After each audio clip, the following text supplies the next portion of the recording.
तोरणा किल्ल्याची पहिली लढाई कशी जिंकली?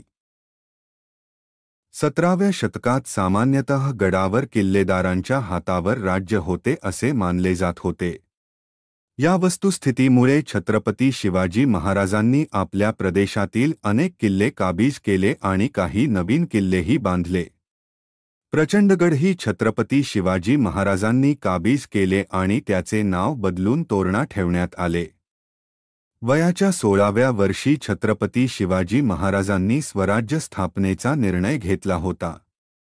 त्यासाठी महाराजांना अधिकाधिक किल्ले आपल्या ताब्यात हवे होते, म्हणून त्यांनी तोरणा किल्ला आधी ताब्यात घेण्याचे ठरवले. त्यावेळी तोरणा किल्ला विजापूरच्या आदिलशहाच्या ताब्यात होता.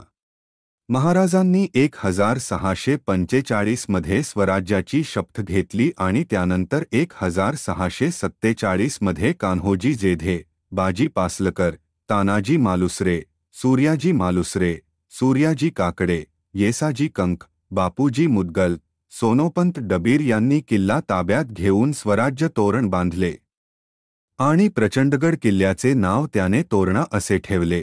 दरम्यान छत्रपती शिवाजी महाराजांनी कोंढाणा, सिंहगड आणि पुरंदर हे किल्लेही आदिलशहाकडून काबीज करून पुणे प्रांतावर आपले पूर्ण वर्चस्व सिद्ध केले. एवढेच नव्हे तर तोरणा किल्ल्यासमोरील मुरुंबादेवाचा डोंगरही महाराजांनी ताब्यात घेऊन त्याची डागडुजी करून त्याचे नाव बदलून राजगड ठेवले. आणि हे सर्व छत्रपती शिवाजी महाराजांनी वयाच्या 17व्या वर्षी केले होते.